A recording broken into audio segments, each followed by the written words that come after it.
Hello दोस्तों, मैं अनिल कुमार, सहायक आचार्य राजनीति विज्ञान, राजकीय महाविद्यालय बहरोड। आज की इस कक्षा में आपका स्वागत है। आज हम ब्रिटेन के संविधान की प्रमुख विशेषताओं का अध्ययन करेंगे। पूर्व के वीडियो में आपने देखा कि आपका पाठ्यक्रम क्या है। उसमें 2 पेपर होंगे। पहला पेपर प्रमुख राजनीतिक व्यवस्थाओं के नाम से होगा और उसमें 3 यूनिट होंगी। पहले यूनिट में ब्रिटेन की राजनीतिक व्यवस्था है। उसी यूनिट में हम ब्रिटेन की राजनीतिक व्यवस्था का अध्ययन कर रहे हैं। तो सबसे पहले आता है कि ब्रिटेन के संविधान की प्रमुख विशेषताएं क्या हैं। तो संविधान क्या होता है, सबसे पहले इस बात पर चर्चा हम कर चुके हैं पूर्व में, फिर भी संक्षिप्त रूप से मैं वर्णन कर देता हूं कि सामान्य तौर पे किसी भी नियम कायदे कानूनों का जो समूह होता है और उसको संविधान कहते हैं और उसी के अनुसार किसी भी देश की शासन व्यवस्था का संचालन किया जाता है। संविधान जीवन का वो मार्ग होता है जिसे राज्य ने अपने लिए चुना है। अब अलग अलग राज्यों की अलग अलग प्रकृति होती है, इसलिए अपनी परिस्थितियों के अनुसार वो संविधान को अपनाते हैं और उस संविधान की भी उन परिस्थितियों के अनुरूप अपनी अपनी कुछ खासियतें होती हैं, कुछ विशेषताएं होती हैं। तो ऐसे ही ब्रिटेन के संविधान की भी कुछ विशेषताएं हैं, जिनमें पहली है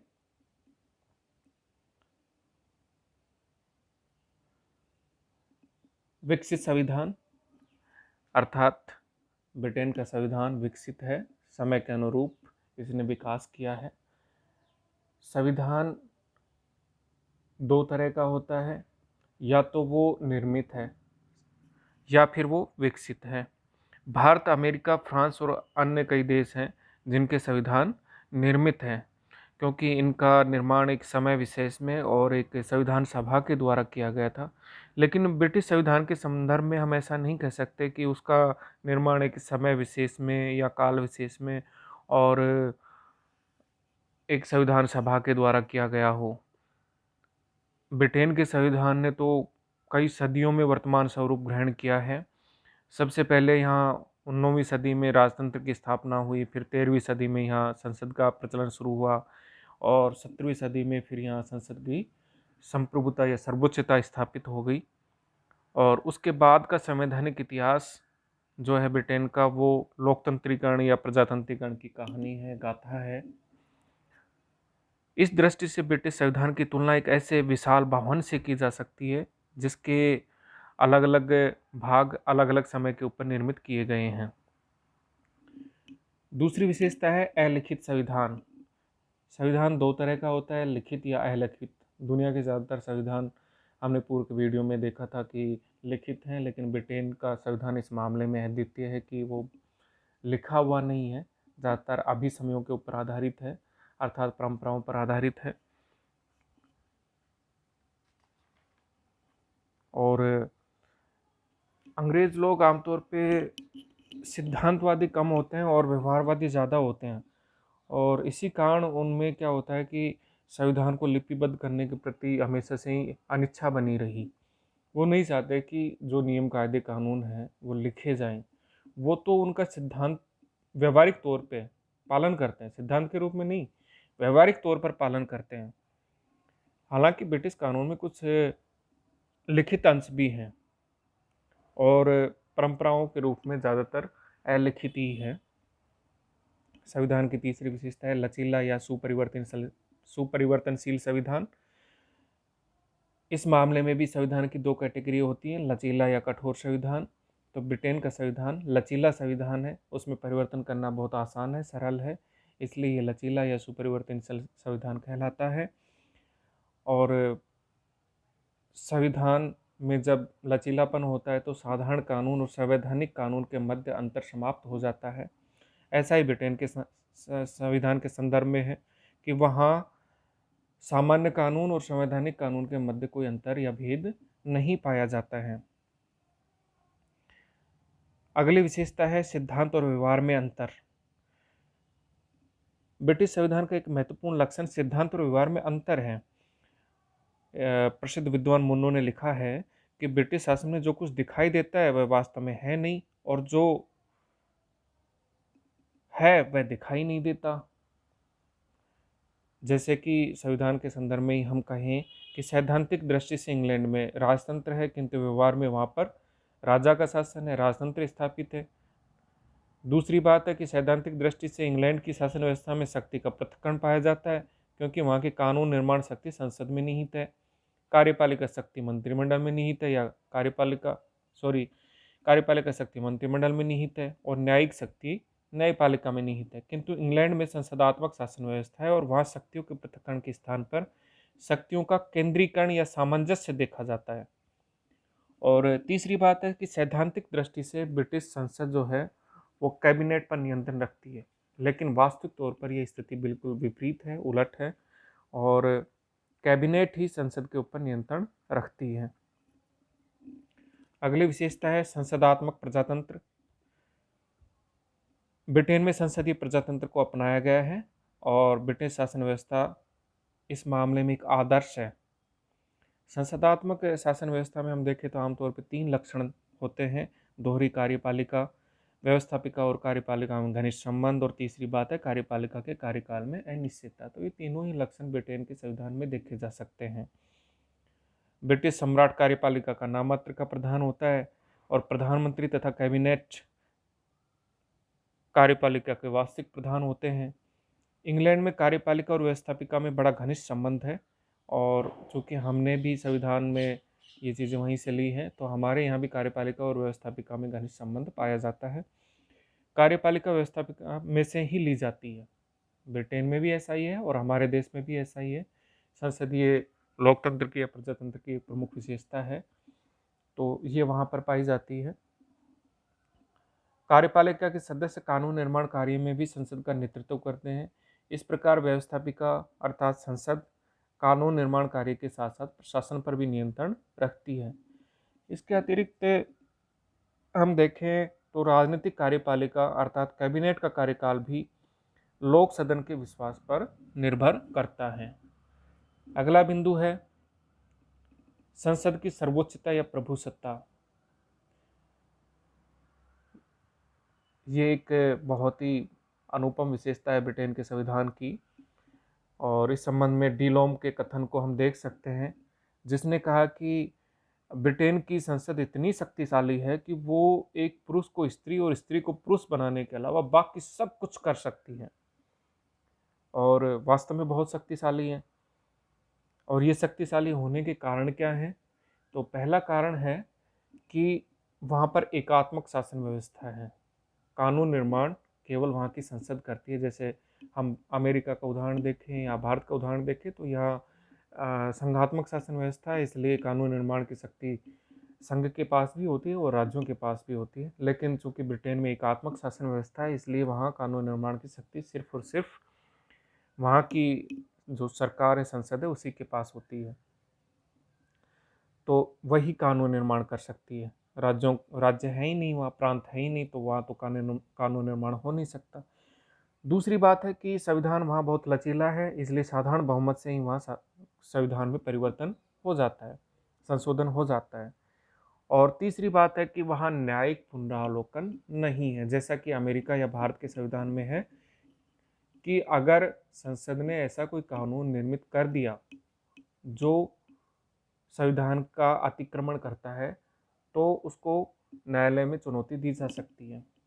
लेकिन ब्रिटिश व्यवस्था इस प्रकार की है कि वहाँ संसद द्वारा निर्मित कानून को न्यायपालिका में चुनौती नहीं दी जा सकती, अर्थात वहाँ पर न्यायिक पुनरावलोकन की व्यवस्था, जुडिशल रिव्यू की व्यवस्था नहीं है। अगला बिंदु है ब्रिटेन के संविधान की विशेषता हम देख रहे हैं, तो उसमें अगला बिंदु आता है एकात्मक शासन।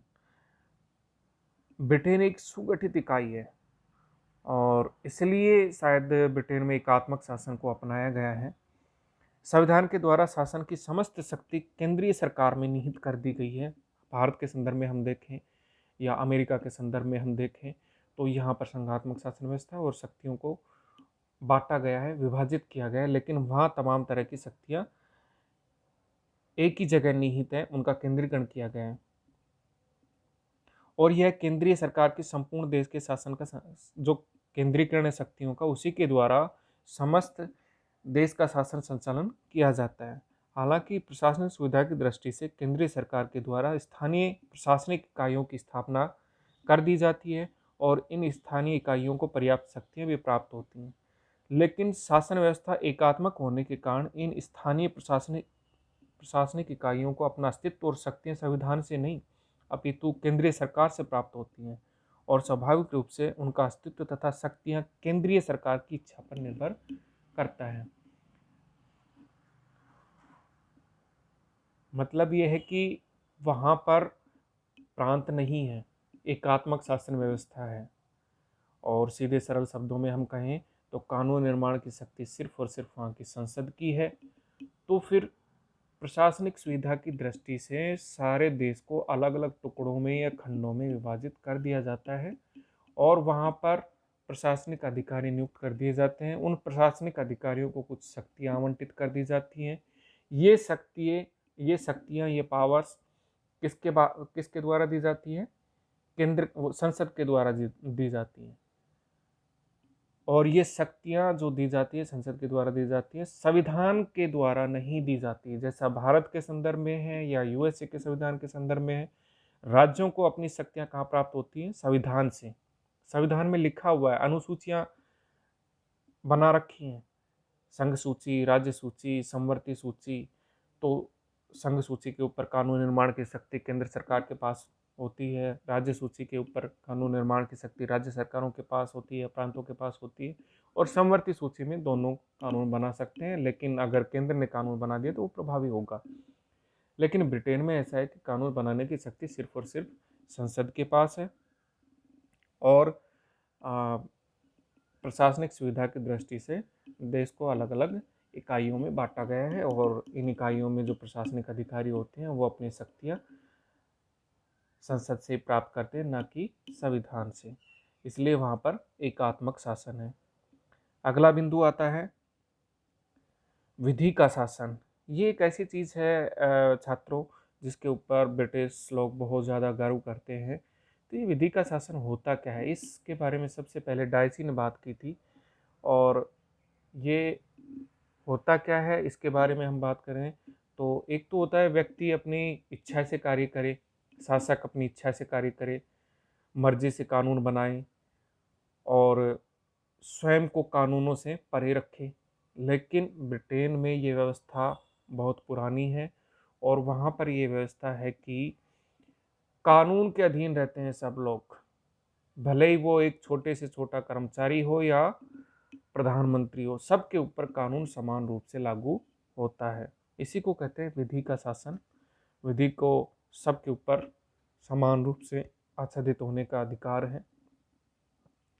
अगला बिंदु आता है अधिकार पत्र का अभाव परंतु नागरिक स्वतंत्रता और अधिकारों का अस्तित्व या विद्यमानता। ब्रिटेन के संविधान में हम देखें तो पहले ही हम बता चुके हैं कि ब्रिटेन का संविधान लिखा हुआ नहीं है, परंपराओं पर या अभिसमयों पर ज़्यादा आधारित है। कुछ महत्वपूर्ण अंश थोड़े से लिखे गए हैं, तो उसमें भी अधिकार पत्र का कहीं भी उल्लेख नहीं किया गया है। जैसे हम भारत के संविधान के बारे में देखें तो संविधान के भाग 3 में अनुच्छेद 12 से लेकर 35 तक मौलिक अधिकारों का वर्णन किया गया है। और दुनिया के ज़्यादातर देशों में ऐसा ही प्रावधान है कि जो भी नागरिकों के अधिकार है वो लिख दिए जाते हैं संविधान में। लेकिन ब्रिटेन के संविधान तो लिखा हुआ ही नहीं है, तो नागरिक अधिकारों का उल्लेख भी लिखित रूप में कैसे मिलेगा। लेकिन फिर भी ब्रिटेन के जो वासी हैं, नागरिक हैं, बासिंदे हैं, उनको समान रूप से अधिकार प्राप्त हैं। सैद्धांतिक तौर पर कुछ लिखा हुआ है लेकिन ज़्यादातर जो अधिकार है वो व्यवहारिक दृष्टि से उनको उपलब्ध होते हैं।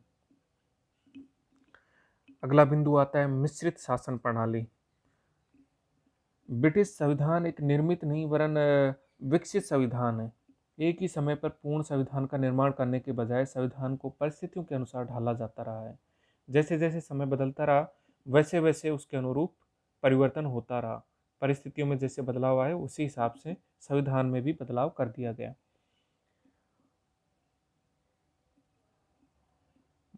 यहाँ मूल रूप से 3 प्रकार की शासन व्यवस्थाएं हम देख सकते हैं। यहाँ राजतंत्र भी है, कुलीन तंत्र भी है और प्रजातंत्र भी। राजा यहाँ पर राजतंत्र का प्रतीक है। लॉर्ड सभा, वहाँ की संसद के 2 सदन हैं, लॉर्ड सभा और हाउस ऑफ कॉमन्स।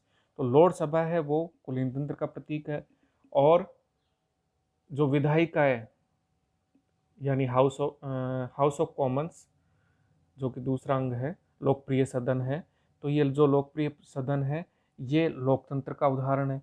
तो इस तरीके से एक मिश्रित शासन प्रणाली है। वहाँ राजतंत्र के भी लक्षण है क्योंकि वहाँ राजा शासन करता है, और वहाँ पर कुलीन तंत्र के भी लक्षण है क्योंकि वहाँ लोकसभा विद्यमान है, और वहाँ पर प्रजातंत्र के भी लक्षण है क्योंकि वहाँ पर एक लोकप्रिय सदन है जिसका नाम है हाउस ऑफ कॉमन्स। अगला बिंदु है ब्रिटेन के संविधान की विशेषता के अंतर्गत द्विदल पद्धति। वहाँ पर एक प्रमुख विशेषता है द्विदलीय पद्धति।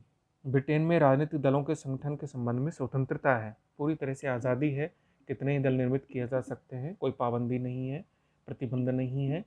लेकिन फिर भी व्यवहार में वहाँ पर दो ही दलों का आमतौर पे अस्तित्व रहा है, और ये दो दल अनुदार दल और मजदूर दल के रूप में मुख्यतः रहे हैं। अगला बिंदु आता है सीमित रूप से शक्ति विभाजन का सिद्धांत। दोस्तों, मॉन्टेस्क्यू ने एक विचार दिया था कि व्यक्ति की स्वतंत्रता को और उसके अधिकारों को अगर हमें बरकरार रखना है, उनको उनको सुनिश्चित करना है, तो शासन के जो तीनों अंग हैं, विधायिका, कार्यपालिका और न्यायपालिका, इन तीनों को अलग अलग काम करना चाहिए। लेकिन ब्रिटेन में तीनों अंग अलग अलग काम नहीं करते। मोटे तौर पर देखें तो विधायिका, कार्यपालिका और न्यायपालिका तीनों अलग अलग हैं, लेकिन अगर हम गहराई से अध्ययन करें तो विधायिका और कार्यपालिका मिले हुए हैं। कार्यपालिका के सदस्य विधायिका के ही सदस्य होते हैं, इसलिए वहाँ पर सीमित रूप से शक्ति विभाजन का सिद्धांत लागू है। बेचोट ने कहा है कि ब्रिटिश संविधान की सफलता का रहस्य विधायी और कार्यपालिका शक्तियों के सहयोग में निहित है, यानी फ्यूजन ऑफ पावर्स में निहित है। और वहाँ पर यदि किसी क्षेत्र में शक्तियों का पृथक्करण पाया जाता है तो वह है न्यायिक क्षेत्र। इस तरीके से हम देख सकते हैं कि ब्रिटेन के संविधान की ये प्रमुख विशेषताएं थी। आगामी वीडियो में हम ब्रिटिश संविधान के अन्य उपबंधों के बारे में चर्चा करेंगे। आप कोविड-19 के तहत दी जा रही सरकार और प्रशासन के द्वारा जो भी सावधानियां बरतने के निर्देश दिए जा रहे हैं उनका पालन करें, घर में रहें, स्वस्थ रहें। बाय।